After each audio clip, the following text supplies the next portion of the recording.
Even with all the information available, there are still serious errors in BARF that continue to be repeated in groups and forums, and that put the health of dogs and cats at risk.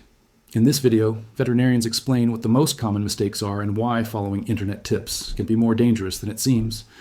You will discover the mistakes that most concern professionals: unbalanced diets, cooked bones, incorrect supplementation, bacterial contamination, and even silent nutritional deficiencies. Learn, in a clear and cinematic way, how to transform natural eating into a safe, healthy, and scientifically correct practice. Watch until the end. The veterinarian's explanation will completely change the way you see BARF. For years, the idea of feeding real food to dogs and cats seemed restricted to those who challenged the pet food industry. Today, the BARF movement, biologically appropriate raw food, has already conquered thousands of tutors. But between good intentions and what is really healthy, there's a territory full of pitfalls. And it is in this space between myth and practice that many still make mistakes, even after months of studying in groups and forums. The problem is that, on the internet, enthusiasm often speaks louder than knowledge. Tutors advise each other, share tables, percentages, and recipes, but rarely consult a veterinarian specializing in animal nutrition. It is there that the most dangerous mistakes are born, those that seem small but silently compromise the animal's health. One of the most common misconceptions is to believe that BARF is just raw meat. This simplification is one of the biggest risks. Many owners start the transition by offering only raw chicken or ground beef without bones, innards, fiber, or adequate sources of fat. According to American veterinarian Dr. Emily Rhodes, a specialist in natural nutrition, the dog's body is adapted to process the complete food: meat, bones, and organs. Removing parts of this equation is like trying to assemble an engine without screws. The consequence is what professionals call chronic nutritional imbalance. The animal may appear healthy in the first few weeks, but over the months, subtle signs appear: hair loss, irritability, pasty stools, strong odor, and, in some cases, bone and immunological changes. These are slow but devastating effects. Another frequent mistake is to use unsuitable bones. On forums, dangerous recommendations are still circulating, such as offering cooked bones or long beef bones. Cooked, they become brittle and can cause internal perforations. Too large can fracture teeth. Veterinarians and BARF experts insist bones must be raw and proportionally compatible with the size of the animal. But perhaps the most recurrent mistake, and the most discussed among professionals, is the absence of calcium in the diet. Many owners believe that meat is enough to meet the pet's needs, forgetting that the mineral base of bone is essential for maintaining metabolism and neurological functions. When the body doesn't get enough calcium, it gets it from where it can, from its own bones and teeth. Result: weakness, fractures, and even seizures. Brazilian veterinarian Dr. Camila Petrucci, a reference in natural food, sums up the problem with a direct phrase: a poorly formulated BARF is more dangerous than a low-quality feed. And there are also cases in which the tutor tries to improve the diet by adding supplements on his own. In groups and forums, it is common to see endless lists of oils, vitamin complexes, and probiotics being indicated without any technical criteria. Excess vitamin A, for example, is toxic to dogs. Vitamin D can cause calcification of internal organs. Balance in BARF is a precise equation, and as veterinarians warn, intuition rarely gets the dosage right. The same goes for those who substitute ingredients without considering the nutritional value. Swapping chicken liver for beef liver or pork kidney for heart sounds simple, but it completely changes the nutrient profile. Each organ has a different biological function, and therefore a distinct composition. The liver, for example, is concentrated in vitamin A, the heart in taurus, the kidneys in minerals such as zinc and selenium. The mistake lies in treating organs as interchangeable parts, when in fact they are specific pillars of the diet. These technicalities are what distinguish a safe and balanced natural diet from a dangerous attempt with good intentions. According to data from the University of Florida, more than 70% of home-cooked BARF diets analyzed in 2024 had serious deficiencies in calcium, phosphorus, and zinc. The reason? Lack of professional follow-up. And behind all these misconceptions, there's a common cause: the belief that natural is always better. The intention is noble, but the execution, when misguided, transforms the natural into the harmful. BARF isn't just raw food, it's science, biology, and nutritional precision. Still, there is good news. According to the American Association for Natural Animal Nutrition, ANAN, the number of owners who seek professional guidance before starting the diet has grown by more than 30% since 2022. A clear sign that awareness is overcoming misinformation. But before getting there, it is necessary to dispel the myths that continue to circulate in the groups. Dangerous myths that put the health of thousands of dogs and cats at risk. And that, in the next parts of this video, will be analyzed one by one, based on what veterinarians say, the latest research on modern BARF. In natural food groups and forums, an idea is repeated with almost religious frequency. Dogs are descendants of wolves, so they can eat everything raw. The phrase seems logical, and that's exactly why it confuses so many tutors. The carnivorous origin of dogs is real, but digestive evolution over thousands of years has completely changed the scenario. What the wolf tolerates in the wild is not the same as what the body of a modern domestic dog can process.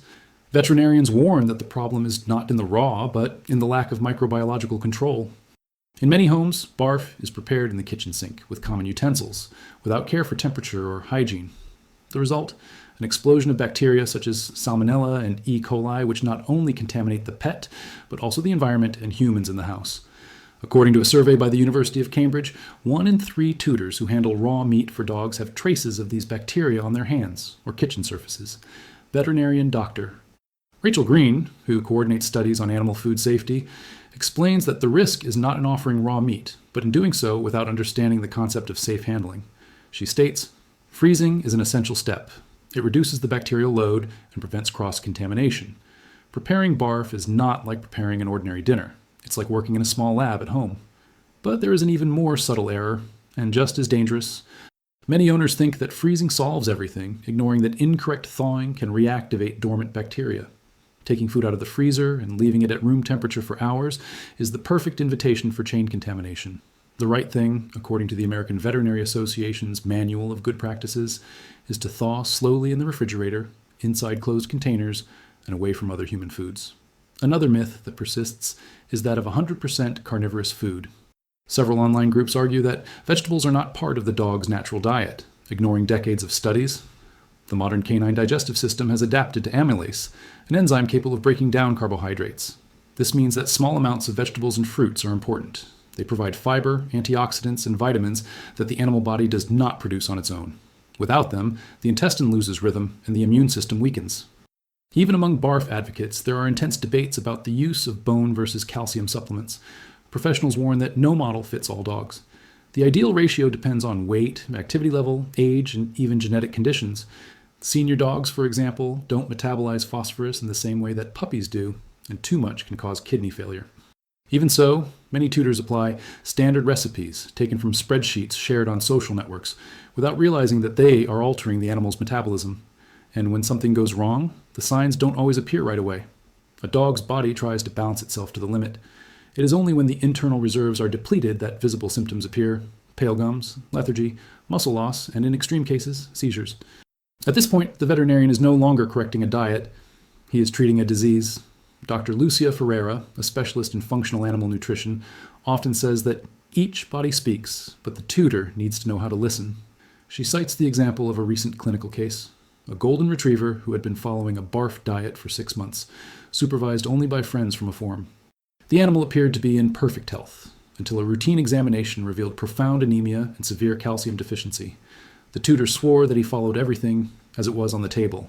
The mistake: the meat was boneless, and the supplement used was for humans, with a dosage 10 times above the ideal for dogs. What most impresses professionals is the self-confidence of tutors.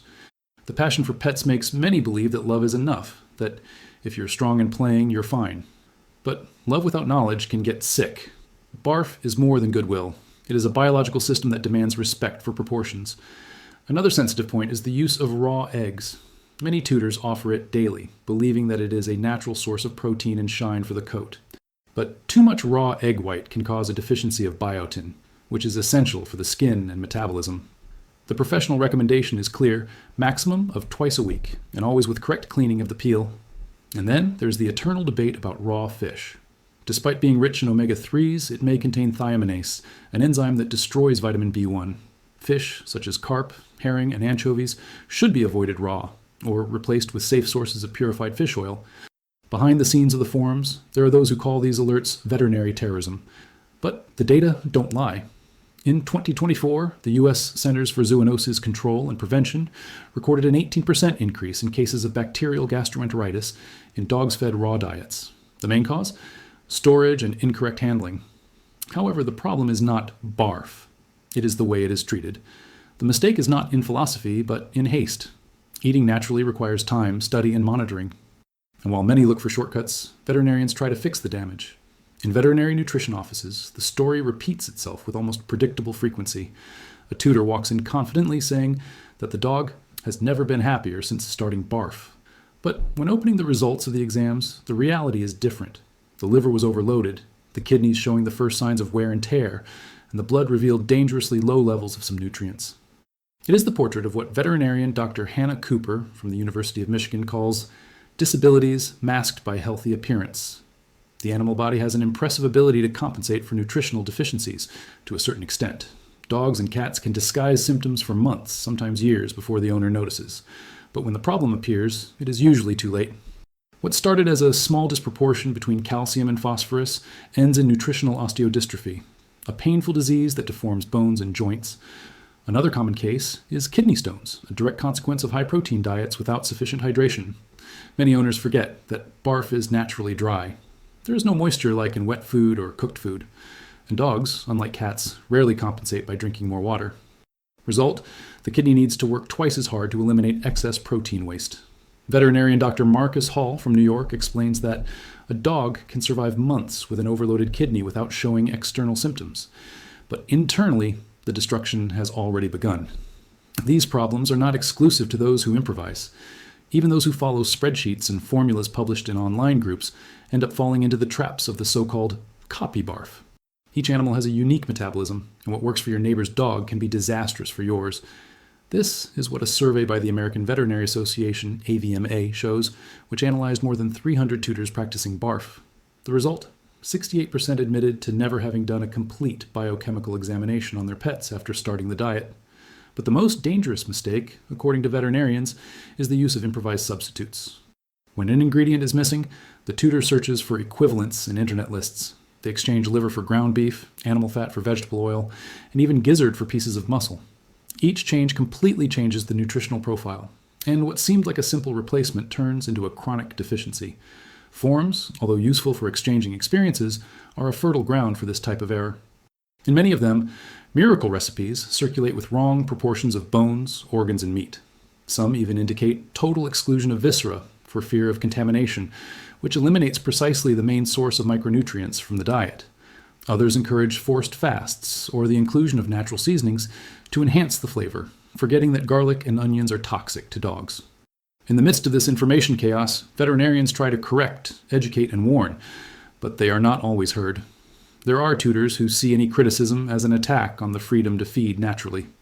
Dr. Benjamin Alvarez, an expert in animal behavior, observes, BARF has become, for some, almost an ideology, and when nutrition becomes a belief, the animal is the one who pays the price.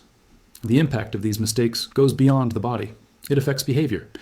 A poorly fed dog becomes more anxious, aggressive, or apathetic. Cats with mineral deficiencies begin to lick metal surfaces or eat litter. These are clear warning signs, but rarely interpreted correctly. On the other hand, when BARF is well planned, the results are remarkable. Shiny coat, balanced energy, strong immunity, and increased longevity. The difference is in professional supervision. Specialized veterinarians use nutritional balancing software, calculate exact proportions of calcium, phosphorus, and zinc, and adjust the diet according to the routine, age, and health condition of each animal. And there is something that few know. Even the origin of the ingredients influences the result. Industrially raised meats contain different fat profiles than grass-fed meats. An industrialized chicken has less omega-3 and more saturated fat, changing the entire composition of the diet. Even the type of grinding, manual, industrial, boneless, or boneless, changes the absorption of minerals. Veterinarians also warn of the error of haste. Many owners make the transition from day to night, switching from dry food to whole BARF at once. This causes immediate intestinal imbalance, vomiting, diarrhea, and dehydration. The correct transition should last at least 15 days, with a gradual increase in the natural ratio, allowing the digestive system to adapt to the new gastric pH. But perhaps the most striking data comes from emergency clinics. 23% of natural diet visits involve dogs with bones stuck in the esophagus, intestinal perforation, or blockages caused by badly ground pieces. These cases rarely end well and could almost always have been avoided with professional follow-up. The central point is that BARF is not the villain. The mistake is to turn it into improvisation. What saves the health of pets is not fashion, but technical knowledge. When science meets love, the result is balance, and balance, as studies show, is what separates a healthy animal from one that suffers in silence. Veterinarians often say that the secret of BARF is not in copying a prescription, but in understanding the animal's body. Behind every successful natural diet, there is a simple principle. Biology is not mathematics. What works for one dog can completely throw another dog off balance. The challenge, therefore, is to personalize, to transform the natural into something scientifically structured. Veterinarian Dr. Camilla Petrucci, a reference in functional nutrition, explains that the first step is to evaluate the animal's history, breed, age, weight, behavior, pre-existing diseases, and even the type of routine. An apartment dog needs a different eating plan than a shepherd who runs 10 kilometers a day, he says. Energy, fat content, and even the type of fiber need to keep up with the life that the animal leads. The second step is to understand the real proportion of modern BARF. Far from the myths that circulate in the groups, the correct base is around 70% raw meat and bones, 20% viscera and fat, and 10% vegetables and fruits, always adjusted for species and need. This combination ensures a balance of amino acids, minerals, and vitamins without overloading the body. But the secret is not only in the proportion, but in the quality of the ingredients. Meat should be fresh, unseasoned, salt-free, and free of antibiotics whenever possible. The bones need to be raw and ground, never cooked. And the vegetables should be processed into small pieces or crushed to facilitate the absorption of nutrients. Another fundamental point is variety. Many owners fixate on a single protein, such as chicken or beef, and this limits the nutritional spectrum. The ideal is to alternate sources: lamb, rabbit, fish, pork, and even offal from different origins. The diversity of foods is what comes closest to the natural diet of an opportunistic carnivore.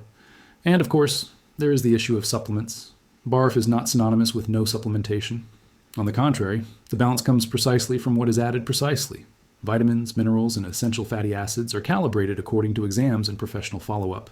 High-purity omega-3, for example, improves immunity, while chelated zinc favors hair growth and healing. But the doses must be exact, and only a veterinarian with training in animal nutrition can determine them. Dr. Lucia Ferreira, a specialist in integrative clinics, says that the biggest mistake is not making mistakes. It's insisting on the mistake thinking you're doing the best. She cites a recent example, a couple who fed their 2 huskies only beef and liver. When the dogs began to show anemia and tremors, they discovered that the excess of iron and the lack of calcium had generated severe imbalance. After adjustments and follow-up, the animals fully recovered in 3 months. Another essential point is hygiene and handling. Meat should be kept frozen at minus 18 degrees and thawed inside the refrigerator. Boards, knives, and utensils should be exclusive for the preparation of the pet's food. And, after handling, everything must be sanitized with a white vinegar solution and air-dried. Small details that avoid big problems. Forums and groups are still valuable spaces for exchanging experiences, but the expert's recommendation is clear. Use them to share results and doubts, not to replace veterinary guidance. With the right guidance, BARF becomes what it was meant to be from the start, a way to reconnect the animal to its nature without sacrificing modern safety, a balance between instinct and science. In the United States, animal nutrition clinics already adopt the term clinical BARF, a supervised version adjusted to individual needs. This approach combines the best of both worlds, the naturalness of raw food and the precision of scientific formulation. The final message from veterinarians is clear. There is no shortcut. The love for the pet is demonstrated in patience, study, and the constant search for knowledge. Health doesn't just depend on what we put in the jar, but on how much we're willing to learn about the ones we love. BARF can be a wonderful path for dogs and cats, but only when traveled responsibly. Because, in the end, every meal is a choice, and every choice carries the power to prolong or shorten the life of those who trust us. Write in the comments. What mistake have you seen being repeated in BARF groups? Subscribe to the channel and activate the bell to receive more content on natural nutrition and animal health. Like and share to help other pet owners feed their pets safely and responsibly.